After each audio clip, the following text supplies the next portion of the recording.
ഇന്ന് യൂറോളജി വീഡിയോസിൽ നമ്മൾ കാണിക്കുന്നത് യൂറോളജിയിലെ പ്രോസ്റ്റേറ്റിന് വേണ്ടിയിട്ടുള്ള ഏറ്റവും ലേറ്റസ്റ്റ് ആയിട്ടുള്ള ഒരു പ്രൊസീജിയറാണ്. അതിൻ്റെ പേര് യൂറോ ലിഫ്റ്റ് എന്നാണ്. യൂറോ ലിഫ്റ്റ് എന്നുള്ള പ്രൊസീജിയർ എന്തിനാണ് ചെയ്യുന്നത്? പ്രോസ്റ്റേറ്റ് ഗ്രന്ഥി വീക്കം അഥവാ BPH എന്ന് പറയുന്ന പ്രോബ്ലമുള്ള പുരുഷന്മാരിൽ ചെയ്യുന്ന പ്രൊസീജിയറാണ് യൂറോ ലിഫ്റ്റ് പ്രൊസീജിയർ. പലരും ഇതിനെപ്പറ്റി കേട്ടിട്ടുണ്ടാകാം. പക്ഷെ ഇതെന്താണെന്നോ ഇതിൻ്റെ ഗുണങ്ങൾ എന്താണെന്നോ ഇതിനെ പറ്റിയിട്ടുള്ള കൂടുതൽ ഡീറ്റെയിൽസ് അറിയുന്നതിനായിട്ടാണ് ഈ വീഡിയോ പ്രധാനമായും നിങ്ങളെ സഹായിക്കുന്നത്. ഇതിനുപയോഗിക്കുന്ന യൂറോ ലിഫ്റ്റ് അപ്ലിക്കേറ്ററാണ് ഈ കാണുന്നത്. ഇതുപയോഗിച്ചാണ് നമ്മൾ യൂറോ ലിഫ്റ്റ് പ്രൊസീജിയർ ചെയ്യുന്നത്. ഇതിൻ്റെ അറ്റത്ത് നിന്ന് നമ്മൾ ഇതിനുപയോഗിക്കുന്ന യൂറോ ലിഫ്റ്റ് ഡിവൈസ് ഇംപ്ലാന്റ് ചെയ്യുകയും പ്രോസ്റ്റേറ്റിൻ്റെ ഇടയിലുള്ള മൂത്രം പോകുന്ന ഭാഗം കൂട്ടുകയും ചെയ്യുന്നു.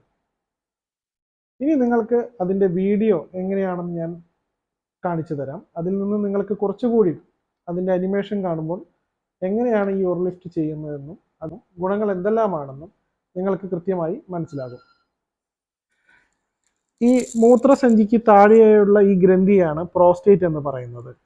അതിനുള്ളിലൂടെയാണ് നമ്മുടെ മൂത്രം പോകുന്ന ചാനൽ ഇരിക്കുന്നത്. നിങ്ങൾക്ക് കാണാം രണ്ട് സൈഡിലും പ്രോസ്റ്റേറ്റിന് ലോബുകളുണ്ട്. അതിലൂടെ ഞാൻ നേരത്തെ കാണിച്ച യൂറോ ലിഫ്റ്റ് ഡിവൈസ് കടത്തിവിടുകയും അതിലൂടെ യൂറോ ലിഫ്റ്റിൻ്റെ അപ്ലിക്കേറ്റേഴ്സ്, ഈ കാണുന്ന ഓരോ അപ്ലിക്കേറ്റേഴ്സ് ഓരോ സൈഡിലും അപ്ലൈ ചെയ്യുകയും മൂത്രം വരുന്ന വഴി തുറന്നു കൊടുക്കുകയാണ് യൂറോ ലിഫ്റ്റ് പ്രൊസീജിയർ വഴി നമ്മൾ ചെയ്യുന്നത്. അപ്പോൾ ഫസ്റ്റ് ഇംപ്ലാന്റ് നമ്മൾ ഇട്ട് കഴിഞ്ഞു.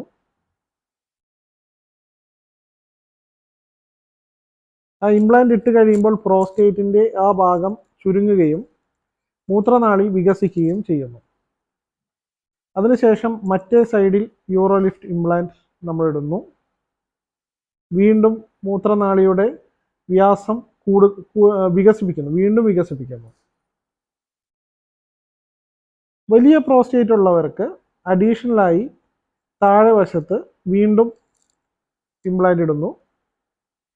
മറ്റേ സൈഡിലും അതുപോലെ തന്നെ ഒരു ഇംപ്ലാന്റ് ഇടുന്നു.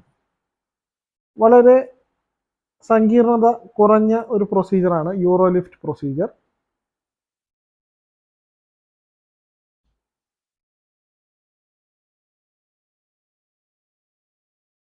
ഇനി മറ്റേ സൈഡിലും കൂടി ഇംപ്ലാന്റ് ഇടുന്നതോടുകൂടി മൂത്രനാളി പൂർണ്ണമായി തുറക്കുകയും മൂത്രം പോകാനുണ്ടായിരുന്ന ആ പ്രോസ്റ്റേറ്റ് കൊണ്ടുള്ള തടസ്സം മാറുകയും ചെയ്യുന്നു.